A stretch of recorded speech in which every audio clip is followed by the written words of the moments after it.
सूर्य के धनुर राशि से मकर राशि में प्रवेश करने को मकर संक्रांति कहते हैं। सो भक्तों, ये सूर्य का दिन है। सूर्य एक बहुत सुंदर राशि में प्रवेश करते हैं और वास्तव में हम सनातन धर्मियों को सूर्य देवता की उपासना, सूर्य देवता के प्रति आदर, सूर्य देवता की पूजा करनी चाहिए। आज सूर्य देवता का दिन है भक्तों। आज से ही कुंभ स्नान प्रारंभ होता है। मकर संक्रांति के पवित्र अवसर से ही कुंभ स्नान प्रारंभ होता है, क्योंकि सूर्य की सबसे उत्तम गति आज मानी गई है। सो कुल मिलाकर ये मकर संक्रांति जो है ये सूर्य का उत्सव है। हमारे वहां तो बस मकर संक्रांति माने पतंग और फिरकी उठाओ और पतंग उड़ाओ। अच्छी बात है, उड़ानी चाहिए, लेकिन आपने कभी सोचा कि मकर संक्रांति के दिन पतंग क्यों उड़ाते हैं? बस कायपो छे लपेट हैं, ये हम पतंग क्यों उड़ाते? उड़ानी ही चाहिए, मैं तो ये कहूँगा। लेकिन उसके पीछे का कारण क्या है? हमारे ऋषि मुनियों ने, हमारे पूर्वजों ने जो भी फेस्टिवल उत्सव रचे हैं उसके पीछे कुछ ना कुछ कारण है। लेकिन क्या है ना, लोग प्रवचन नहीं सुनते हैं, कथा नहीं सुनते हैं, और इसके अभाव में लैक ऑफ नॉलेज तो क्या होता है कि कार्य करते हैं लेकिन कार्य के पीछे का उद्देश्य, उसका मूड नहीं जान पाते हैं और फिर उस कार्य करने के फल से वंचित रह जाते हैं। उत्तरायण के दिन पतंगे इसलिए उड़ाई जाती हैं ताकि पतंग उड़ाते समय हमारी आंखें सूर्य की ओर रहे। इस दुनिया में एक ही गेम, आप गेम कहिए या ये जो पतंग उड़ाना, आप इसे जो भी मानते हैं, ये पतंग उड़ाना एक ऐसी क्रिया है जिसमें हमारी आंखें ज़्यादा से ज़्यादा सूर्य देवता की ओर रहती हैं। फिर सूर्य का प्रकाश तीखा हो तो चश्मा पहनकर, लेकिन पतंग उड़ाते समय आदमी जितना सूर्य की ओर देखेगा उतना और कोई गेम, कोई भी वस्तु में उतना सूर्य की ओर नहीं देखा जाएगा। और पतंग उड़ाने में इतना इंटरेस्ट हो जाता है कि फिर न चाहते हुए भी देखना पड़ता है। और हमारे शास्त्र के अनुसार उत्तरायण के दिन, मकर संक्रांति के दिन सूर्य को देखने की महिमा है, क्योंकि सूर्य राशि बदलते हैं, बिल्कुल ताजा ताजा मकर राशि में प्रवेश करते हैं। उस दिन सूर्य का प्रकाश में अमृत होता है और उस दिन जितना हम सूर्य की ओर देखेंगे उतना अमृत हमारी आंखों में, हमारे शरीर में प्राप्त होता है।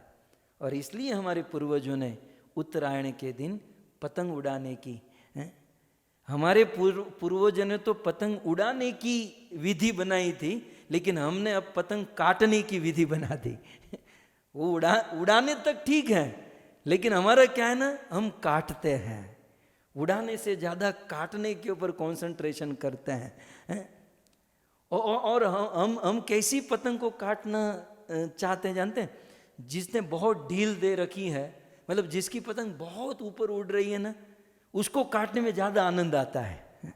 इसकी काटो, इसकी कटेगी ना तो ज़्यादा मांझा जाएगा। ये जिसकी पतंग दूर है उसकी कटेगी तो उसका धागा जो है ना ज़्यादा वेस्ट होगा, हमको आनंद आएगा। लेकिन होता क्या है, जिसकी पतंग बहुत ऊपर उड़ी हुई होती है, अब आप सब तो अनुभवी हो, हम सबका अनुभव है, खास करके गुजरातियों का, कि जिसकी पतंग बहुत ऊपर उड़ी होती है वो पतंग भारी हो जाती है।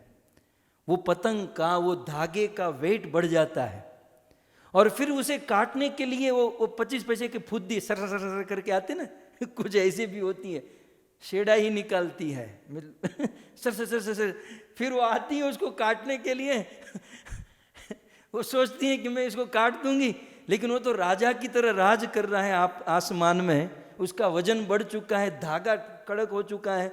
फिर कोई आता है तो अपनी ही पतंग कट जाती है।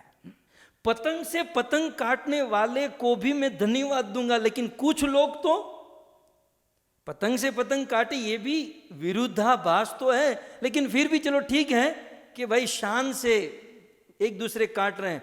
लेकिन कुछ लोग तो ऐसे हैं कि दूसरे की पतंग में लंगर डालते हैं। लंगर दूसरे की पतंग उड़ रही है और छुपके से पत्थर के ऊपर धागा बांधकर लंगर डालेंगे और लंगर डालकर दूसरे की पतंग अपने पास ले लेंगे। भक्तों, ये उत्सव जो है कहीं ना कहीं हमारे स्वभाव को प्रस्तुत कर रहे हैं। ये उत्सव समाज में, संसार में कहीं ना कहीं हमारे स्वभाव को प्रस्तुत करते हैं। दूसरों की उड़ती हुई पतंग को काटना, इसका अर्थ क्या है कि यदि किसी व्यक्ति ने प्रोग्रेस किया है, प्रगति की है, तो उस प्रगतिशील व्यक्ति को गिराना, यह है दूसरे की पतंग को काटना। और जब कोई दूसरे की काटने जाता है, अपनी ही कट जाती हैं। ठीक उसी प्रकार यदि हम कोई प्रगतिशील व्यक्ति हैं और उनको गिराना चाहेंगे तो हम ही गिर जाएंगे। मुझे मेरे गुरु के वचन बहुत याद आते हैं। हमारे वृंदावन के कोने ने एक बहुत सुंदर आवाज़ दी। उन्होंने कहा, मैं एक बार गुरुदेव के पास गया और मैंने गुरुदेव से कहा, महाराज जी, बहुत दुख होता है कि कई बार कुछ लोग वैष्णव अपराध करते हैं और अपराध करते करते बड़े बड़े संतों का अपराध करते हैं। फ्रैंकली कहूँ, मैंने गोस्वामी तुलसीदास जी के विषय में कहा था कि कई लोग गोस्वामी तुलसीदास जी का अपमान करते हैं, अपराध करते हैं और गलत गलत बोलते हैं। तो हम चर्चा कर रहे थे, तब महाराज जी ने इतना ही कहा कि देखो, सूर्य के ऊपर कोई थूकेगा तो वह थूक अपने ऊपर ही गिरेगी। ऐसे कोई शुद्ध भक्त का अपमान करना चाहेगा या उसे गिराना चाहेगा तो वो अपने ऊपर ही गिरेगा। ये उत्सव से, ये पतंग वाले उत्सव से थोड़ी सी सीख हम लें कि दूसरों को काटने वाला स्वयं खुद कटता है, खुद गिरता है। और फिर जब पतंग कट जाती है ना, देखिए पतंग से और एक सीख क्या मिलती है कि पतंग तब तक उड़ती है जब चाहो लेफ्ट में ले जाना, चाहो लेफ्ट में, राइट में, ऊपर नीचे, सब कुछ कंट्रोल होता है। लेकिन कब तक वो पतंग उड़ती हैं? जब तक उनका कनेक्शन धरती पर है, मतलब उसे कोई पकड़ कर रखा है। जिस दिन कनेक्शन कट गया उस दिन वो उड़ नहीं पाएगी। तो कुछ देर उड़ेगी, फिर धीरे धीरे गलोटिया खाता खाता खाता, लथड़िया खाते हुए फिर गिर जाएगी। गिर कर फिर किसी पेड़ की डाली में अटक जाएगी। फिर डाली में ऐसे ऐसे गोल गोल गोल गोल घूमेगी, कपड़े फट जाएंगे, फिर केवल हड्डी बचेगी। आप कभी इंडिया में देखो पतंग की हालत क्या होती है। मैं आपको ये कहना, जो निराधार पतंग है उसकी हालत बहुत बेकार होती है। हमें शिक्षा क्या लेनी है? हमारे जीवन में गुरु का आधार होना चाहिए। जिसके जीवन में गुरु का आधार नहीं है, जिसका जीवन गुरु के कंट्रोल में नहीं है, उसका जीवन कटी हुई पतंग की तरह है। गुरु का जिनका आधार नहीं है, जिनके हाथों में, गुरु के हाथों में बागडोर नहीं है, तो वह कटी हुई पतंग की तरह उसका जीवन बर्बाद हो जाता है।